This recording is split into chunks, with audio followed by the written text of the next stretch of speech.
अभी अभी जनाब टेस्ट सीरीज में मोहम्मद रिजवान जो है वो स्टंप माइक के पीछे खड़े होकर हैरी ब्रुक से ये कह रहे होते हैं कि no more baseball, this is Aqib ball. तो दोस्तों वेलकम इनटू आकिब बॉल। भाई आकिब बॉल का जो एरा है वो अब स्टार्ट हो चुका है, ठीक है। आकिब भाई के जो अब दौर है उसमें आप सभी का स्वागत है, खुश आमदीद है, वेलकम है। और आपको इसी स्वागत में, इसी खुश आमदीद का जो असर जो है वो आपको दिखाई दिया है इस स्क्वाड में जो अनाउंस किए गए हैं। ये लड़के जो आपको दिख रहे हैं भाई, ये लड़के निकाल दिए गए हैं टीम से। वजह नामालूम वजह नामालूम है भाई। और उसमें सबसे बड़ी जो वजह नामालूम मुझे समझ में नहीं आ रही है वो है हमारे इमामुल हक। इमामुल हक साहब को ओडीआई से निकाल दिया गया है और ये चीज अभी तक मैं हजम नहीं कर पा रहा हूं कि भाई इमाम को आप किस बेस पे निकाल रहे हो।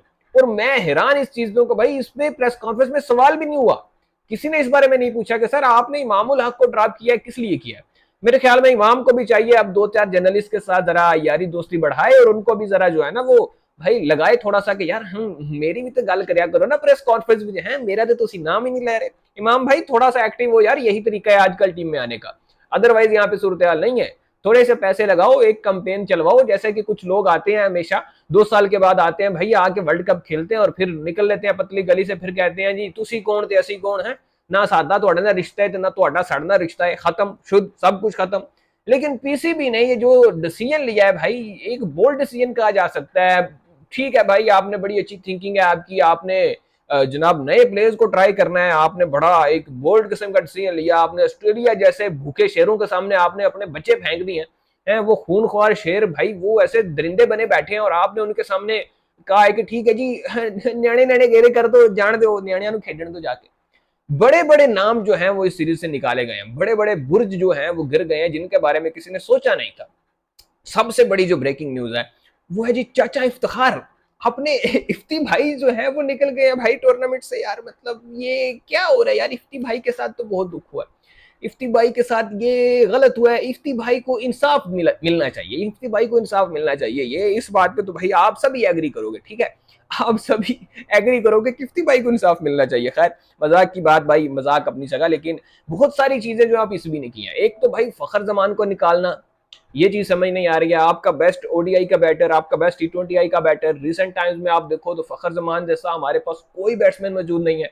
फखर जमान ने जो रिसेंट टाइम में इनिंग्स खेली हैं उसका मतलब हम लोग क्या कहते हैं यार, कोई उसका जोड़ ही नहीं है, ठीक है। अभी जो फखर जमान ने 23 के वर्ल्ड कप में न्यूजीलैंड के साथ किया है, इंडिया की सरजमीन पे जाके, और जितने भी क्रूशियल मैचेस हुए हैं, पाकिस्तान में जो सीरीज हुई थी न्यूजीलैंड के साथ उसमें फखर जमान की परफॉर्मेंस देख लो, या वो जो अगर थोड़ा पुराने वक्तों में चले जाएं तो भाई साउथ अफ्रीका में जिस तरह से बैटिंग की थी, वो फिर जिम्बाब्वे में की थी, उसके पहले चैंपियन ट्रॉफी में की थी, और भी इतने मौकों पे फखर ने पाकिस्तान को बचाया है कि मतलब आज से तकरीबन महीना पहले हम कहते थे ये क्लच प्लेयर है पाकिस्तान का, हम ये कह रहे, हर बंदा ये कह रहा था कि भाई इस जैसा प्लेयर पाकिस्तान के पास नहीं है। और अभी भी मैं यही कह रहा हूं कि इस जैसा प्लेयर पाकिस्तान में नहीं है, लेकिन हमने जनाब इनको रेस्ट करवा दिया है। वजह फिर भी नामालूम ही है, क्योंकि कोई जो है बोर्ड ऑफिशियल कुछ कहते हैं और चेयरमैन साहब कुछ कहते हैं, और जो वो बात कहते हैं वो भी जस्टिफाई नहीं है।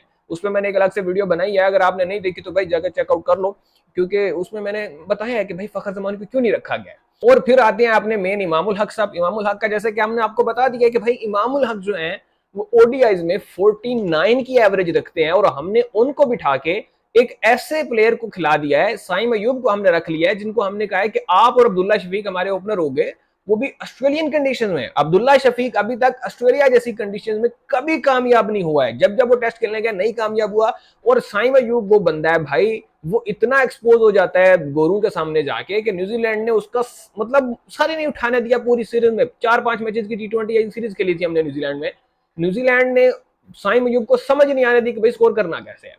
और अब यही साइम अयूब जो है वो इमामुल हक की जगह पर गए हैं। हमारा मसला ये है यार, हम जो है ना वो फॉर्मेट्स को मिक्स कर देते हैं, हमारा मसला ही यही है। हम भाई एक प्लेयर टी20 में परफॉर्म करेगा, नेक्स्ट में हम उसको टेस्ट सीरीज में डाल देंगे, भाई परफॉर्म कर रहे हैं ना।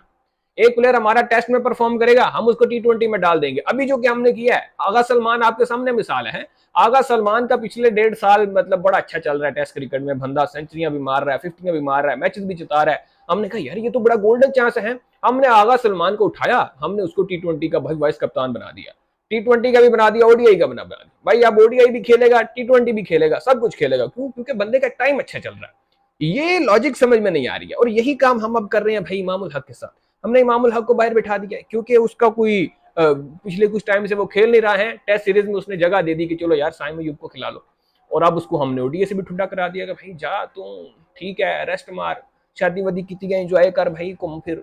ये भाई ये चीज चल रही है इस वक्त पीसीबी में, जो कि मेरी समझ से बाहर है। और एक और फिर जो बड़ा नाम निकले हैं वो है जी सऊद शकील। सऊद शकील वो हैं जिनको हमने इंडिया में स्पेशल हम लेकर गए थे और हमें उस वक्त एहसास हुआ था कि ओहो ये तो हमारा बड़ा जबरदस्त ओडीआई का बैटर है, हम इसको कैसे छोड़कर जा सकते हैं। हमने उस वक्त अचानक से जो है वो इनको वर्ल्ड कप में रखा था और हम इनको साथ लेकर गए थे, पूरा वर्ल्ड कप हमने खिलाया जिसमें काफी अच्छी इनकी परफॉर्मेंसेस भी थी। 40-40, 50-50 रन इन्होंने क्रिशियल स्टेजेस पे किए हैं और अच्छे तरीके से खेलने की भी इन्होंने मतलब हमें दिखाया कि भाई मैं खेल सकता हूँ। लेकिन अब जो है वो हमने इनको भी रेस्ट करवा दी भाई, हमने इनको भी टीम से निकाल दिया है, जो कि यार अब समझ नहीं आ रहा। या तो आप प्लेयर को टीम में लाओ नहीं, अगर ले आए हो तो भाई फिर जस्टिफाई करो कि आप इसको निकाल क्यों रहे हो।